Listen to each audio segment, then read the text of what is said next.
मुझे यहाँ पर स्टूडियो में जुड़ चुके हैं और हमारे साथ ओला के भाविश अग्रवाल भी हैं। अनुज, ओवर टू यू।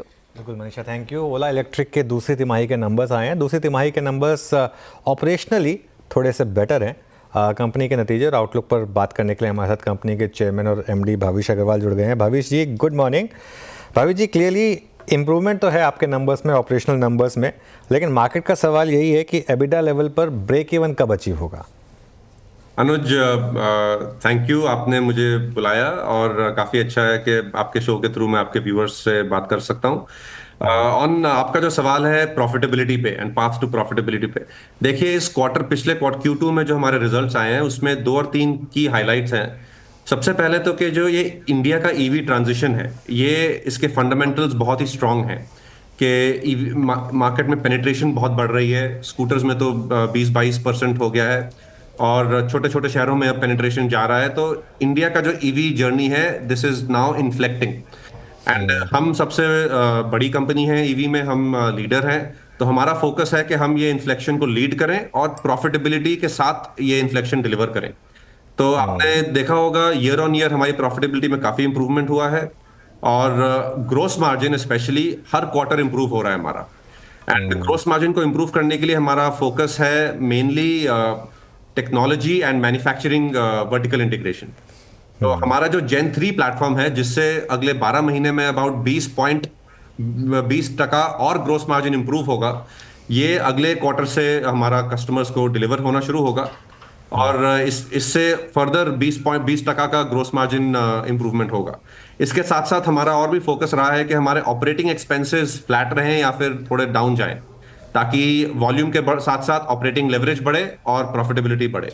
तो अगले 2 क्वार्टर में इन Q3 और also Q4 I think street को थोड़ा अच्छा पॉजिटिव सरप्राइज देंगे हम ऑन प्रॉफिटेबिलिटी।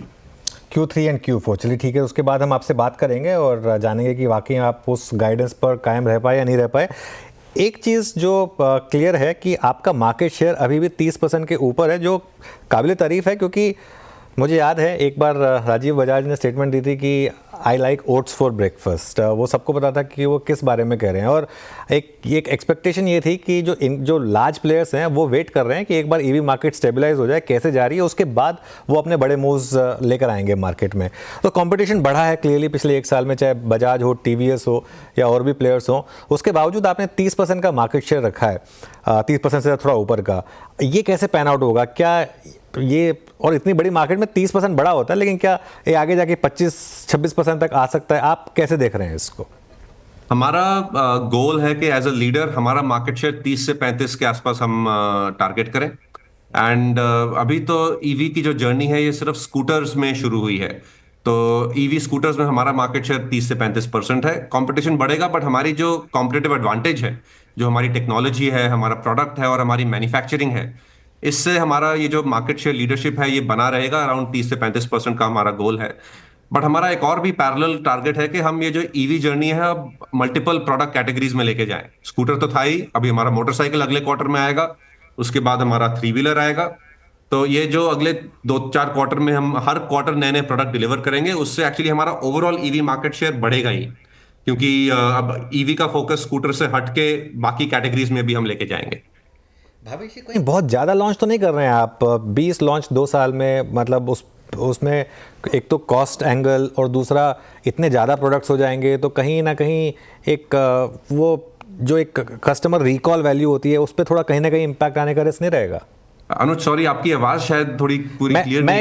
मैं ये पूछ रहा हूँ जो आप लॉन्च कर रहे हैं, कहीं ये बहुत ज़्यादा लॉन्च तो नहीं कर रहे हैं? 1 साल में 20 लॉन्चेस, एक तो उसका कॉस्ट पर इम्पैक्ट होगा, मार्जिन पर इम्पैक्ट होगा, दूसरा कस्टमर रिकॉल वैल्यू में इतने सारे प्रोडक्ट्स एक ही कंपनी के हो जाएंगे तो उसमें थोड़ा सा इशू नहीं आएगा क्या? हाँ, नहीं, ये आपका पॉइंट सही है कि क्या ये ज्यादा नहीं, सवाल सही है पूछना कि, बट इसमें हमारा जो फोकस है ना कि इंडिया की जो ये ईवी जर्नी है, 2 व्हीलर 3 व्हीलर में इंडिया को वर्ल्ड लीडर बनने की अपॉर्चुनिटी है 2 व्हीलर 3 व्हीलर में, ईवी में।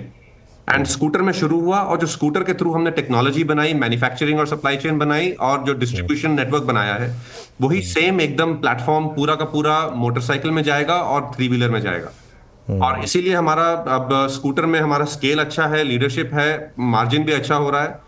नेक्स्ट स्टेप है कि अब इसको जल्दी से जल्दी हम अलग कैटेगरीज में लेके जाएं ताकि ओवरऑल ईवी जर्नी बढ़े हमारे को भी फायदा है कि हमारे उसी इन्वेस्टमेंट से ज़्यादा रेवेन्यू बना पाएंगे, हम उसी स्टोर से ज़्यादा सेल कर पाएंगे मोटरसाइकिल की एक्सेट्रा, और उसी फैक्ट्री से वॉल्यूम ज़्यादा बनेगा, तो ऑपरेटिंग लेवरेज जो है हमारे फाइनेंशियल्स में वो काफ़ी इंक्रीज होगा जैसे हम ये नए प्रोडक्ट्स मार्केट में लाएंगे।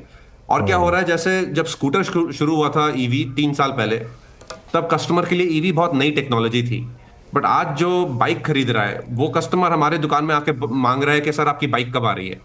तो बाइक्स में जो ईवी जर्नी है, ईवी पेनिट्रेशन है, वो उसकी स्पीड काफी ज्यादा रफ्तार वाली होने वाली है, क्योंकि अब जनरली मार्केट प्लेस में ईवी की एक्सेप्टेंस, ईवी की एजुकेशन बन चुकी है। अच्छा, अब आते हैं एक इम्पॉर्टेंट इशू पर जो आपका थोड़ा सा एक पेन पॉइंट रहा है, सर्विस इशू वाला। क्योंकि सितंबर में एक इशू हुआ था जब एक कस्टमर ने एक बाइक को जला भी दिया था, क्योंकि उनका जो इशू था वो रिजॉल्व नहीं हो रहा था। इस पर आपने क्या प्रोग्रेस की है अब? अनुज सॉरी, आपकी आवाज में शायद कुछ सर एक second, can you hear me? हाँ, थोड़ा कट कट के आ रही है। अच्छा, मैं ये पूछ रहा था कि अब थोड़ा सर्विस इशू पे बात करते हैं, क्योंकि सितंबर में काफ़ी इश्यूज रेज हुए थे। एक कस्टमर ने तो कर्नाटका में अपना स्कूटर भी जला दिया था, वो परेशान होकर। तो वो क्या इश्यूज अब आर बिहाइंड यू? हाँ अनुज, ये जो सर्विस के इश्यूज थे, कस्टमर्स में काफ़ी सवाल थे। इसमें पिछले 2 महीने में हमारे पास थोड़ा सा बैकलॉग बना था, क्योंकि हमारी सर्विस कैपेसिटी हमने पूरी सेल्स हमारी पिछले 12 महीने में बहुत बढ़ गई थी, और सर्विस कैपेसिटी में हमने उतनी इंक्रीज नहीं किया था सेल्स के साथ साथ। अब हमने वो कर दिया है, जितना भी बैकलॉग था वो सारा सॉल्व हो गया है। और अब हमारा फोकस है कि अगले 3-4 महीने में हम अबाउट 2000 सेल्स स्टोर खोलेंगे और अबाउट 1000 और सर्विस सेंटर खोलेंगे। तो अभी हम ऑलमोस्ट 80% कस्टमर्स को सेम डे या नेक्स्ट डे सर्विस दे पा रहे हैं, जो इंडस्ट्री स्टैंडर्ड पे है। एंड अगले 1-8 महीने में शायद हम ये इसको और इम्प्रूव भी कर लें, ताकि इंडस्ट्री लीडर बन जाए सर्विस में। तो कोई बैकलॉग नहीं है, सारे कस्टमर्स का इशू जो है वो सॉल्व हो गया है। एंड गोइंग फॉरवर्ड हम नेटवर्क और एक्सपैंड कर रहे हैं, ताकि और जल्दी से कस्टमर के पास रह सकें और कस्टमर की सर्विस और फास्टर और जल्दी कर सकें। अच्छा भावेश जी, ये जो मुझे चीज़ आपसे पूछनी है, देखिए आप काफ़ी एक यंग एंटरप्रेन्योर हैं, मुझसे 5 साल छोटे हैं उम्र में, और आपने इतना, मतलब फ्रैंकली बोल रहा हूँ मैं इस चीज़ का ब्रीफ नहीं रखता कि ओला कैसी कंपनी है या क्या है, लेकिन मुझे जो यंग एंटरप्रेन्योर्स हैं वो सक्सेसफुल हों, इसमें मुझे खुशी होती है। मुझसे मेरा आपसे एक सवाल है कि क्या आपको थोड़ी सी रिग्रेट है कि आपने वो जो ट्विटर पर वो जो एक आपकी और कुणाल कामरा की जो बहस हुई थी, क्या आपको उसमें पढ़ना चाहिए था एक as an entrepreneur, as a successful entrepreneur? Anuj, on hindsight आप बिल्कुल सही कह रहे हैं। हमारा फोकस वैसे तो हमेशा काम पे है, हमेशा रहा है कि कस्टमर को सर्विस जल्दी दें, कस्टमर के लिए अच्छे प्रोडक्ट बनाएं। तो वही फोकस रहा है throughout our journey, and अभी भी वही फोकस है। तब भी वही फोकस था, बट कभी कभार में भी एक एंटरप्रेन्योर का पैशन उससे आगे निकल जाता है, तो उससे हम सीख लेते हैं पूरी 100%। एंड हम हमेशा फोकस रखेंगे कि हम कस्टमर को अच्छी से अच्छी सर्विस दे पाए, और कभी कभार अगर चूक होएगी तो हम कभी भी उसको एक्सेप्ट करने में पीछे नहीं हटेंगे। तो इस मामले में चूक हुई थी, एंड हम आगे जाके इसको हमने ऑलरेडी इसको पूरा एड्रेस कर दिया है, एंड आगे गोइंग फॉरवर्ड हम इसमें हमेशा best in class customer service देने का एफर्ट करेंगे। नहीं, बहुत अच्छी बात कही आपने, और मैं खुश हूं कि आपने इस बात को माना। अच्छा, ईवी की प्राइसिंग को लेकर अब आगे क्या, अब मैं आपसे ओला से उठकर सवाल पूछ रहा हूं, क्योंकि आप एक पायनियर रहे हैं एक इंडस्ट्री में। आगे जाते हुए ईवीज़ की अफोर्डेबिलिटी किस तरीके से पैन आउट होने वाली है एक हमारे जैसे एक डेवलपिंग कंट्री के लिए? ईवी में अनुज, जो स्ट्रेटेजिक पैराडाइम है और टेक अवे है हमारे कंट्री के लिए और हमारे कंज्यूमर के लिए, सबसे इंपॉर्टेंट है कि ईवी में चलाने का खर्चा बहुत कम होता है, 1/10 होता है एक पेट्रोल गाड़ी से। और वो एक कंज्यूमर के लिए भी बहुत मीनिंगफुल है, क्योंकि जो 2 व्हीलर और 3 व्हीलर होते हैं ये आम आदमी की सफारी है, एंड आम आदमी को सबसे ज्यादा कष्ट होता है कि पेट्रोल के दाम बढ़ते रहते हैं। तो उसके लिए ये बहुत ही मीनिंगफुल कॉस्ट रिडक्शन आएगा, और हर महीने कुछ 1000 रुपए आम आदमी बचा सकता है अगर वो ईवी चलाए। तो ये सबसे इंपॉर्टेंट चीज है, और देश के लिए भी बहुत इंपॉर्टेंट है, क्योंकि देश पेट्रोल सारा इंपोर्ट करता है, ऑयल सारा हम इंपोर्ट करते हैं। तो देश के fiscal and just macro economic stability के लिए भी ईवी का अडॉप्शन बहुत ही मीनिंगफुली इंपैक्टफुल रहेगा। अब ये करने के लिए पहले तो ईवी महंगे होते थे, ईवी पेट्रोल गाड़ियों से बहुत महंगे होते थे। तो अब हमारे प्रोडक्ट रेंज में हमारे पास पेट्रोल गाड़ी से भी सस्ते ईवी हैं, और अभी आप अगले महीने 2 महीने में देखिएगा कि हम और भी सस्ती ईवी मार्केट में लाएंगे। हमारा फोकस यही है कि अपफ्रंट प्राइस पे भी ईवी सस्ती से सस्ती हो, और यूजेज में तो ईवी 1/10 है ही। तो आम आदमी जो सवारी चलाता है, टू व्हीलर, थ्री व्हीलर, उसके लिए ईवी की जर्नी उस can really enhance livelihood for him. Okay, since आपने ये बात की है एंड आप एक एंटरप्रेन्योर रहे हैं, I am sure you must be thinking already, क्या बैटरी कॉस्ट, मैंने कहीं पढ़ा था कि आप खुद इन हाउस बैटरी प्रोडक्शन के बारे में भी सोच रहे हैं, उस पर कितनी प्रोग्रेस हुई है और आगे कब तक उस पर प्रोग्रेस होगी, उससे कितना आपकी कॉस्ट रिडक्शन होगी आगे जाकर?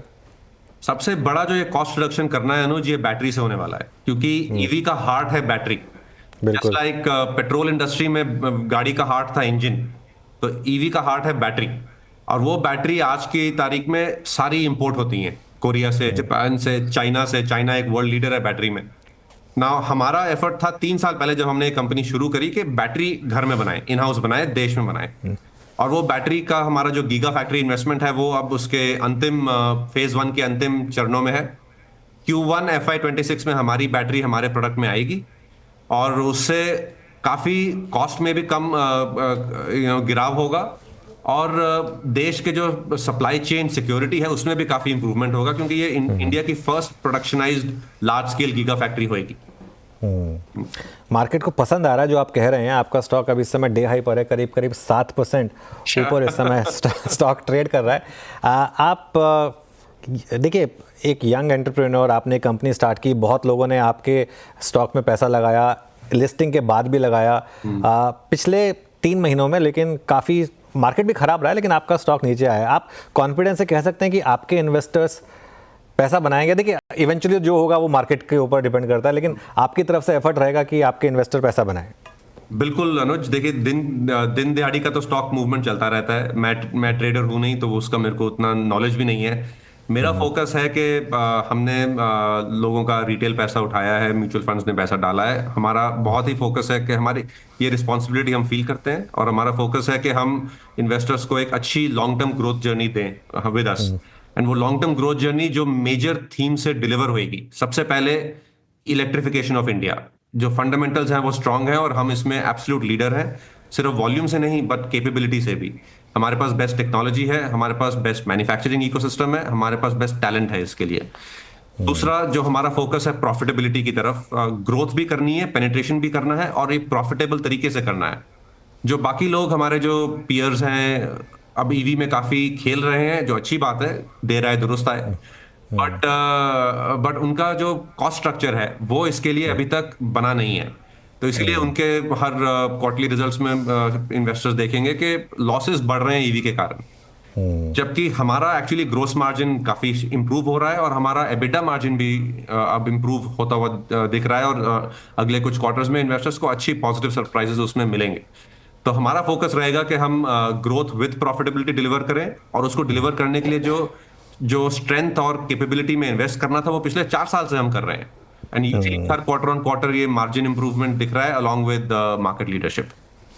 अच्छा, एक आखिरी सवाल, ये वो जो कुछ रिपोर्ट्स आई थी वो एग्जैजरेटेड थी क्या, कि कुछ ओला शोरूम्स ने बाउंसर्स हायर कर लिए हैं, या वो मतलब सिर्फ बहती गंगा में सब हाथ धो रहे थे, या वाकई में उसमें कुछ सच्चाई थी? आपने पता करने की कोशिश की थी क्या? देखिए, ये मार्केट बहुत ही कॉम्पिटिटिव मार्केट है, तो हम कुछ भी अगर करें छोटा सा, तो लोग उसको ऐसे बढ़ा चढ़ाकर बोलते हैं जैसे कि बहुत कुछ इशू हो रहा है, कि हर स्टोर में ऐसा कुछ है। ऐसा कुछ नहीं है। हमारे कस्टमर्स बहुत खुश हैं हमारे प्रोडक्ट से। More than 2/3 of service issues are regular service checkups. हर ब्रांड के रेगुलर सर्विस चेकअप होते हैं 6 महीने में, 12 महीने में। More than 2/3 of it is those.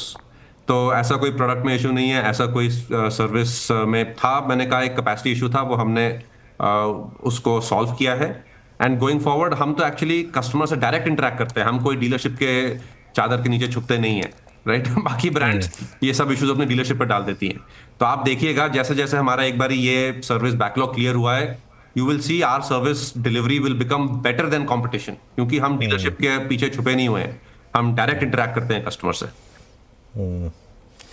आपका फेवरेट ब्रेकफास्ट क्या है वैसे भावेश जी? जो लोग ओट्स खाते हैं उनका अभी तक ओट्स खाने से शक्ति तो दिखी नहीं है। वो कहते हैं चैंपियंस ब्रेकफास्ट इज ओट्स। कहाँ है वो चैंपियन, राइट? वो चैंपियन का इंतजार काफी टाइम से हो रहा है, we are cool headed. We have ice in our drinks. And अब वो आइस इंडस्ट्री को सोचना है कि आइस फ्यूचर है कि ईवी फ्यूचर है। चलिए जो भी है आप मतलब अच्छा करें और यही उम्मीद होगी। जैसा मैंने कहा कि एक एंटरप्रेन्योर अगर अच्छा करे तो वो देश के लिए अच्छा होगा। थैंक यू सो मच आज भवी जी हमारे साथ जुड़ने के लिए। आपको ऑल द बेस्ट फ्यूचर के लिए। Thank you.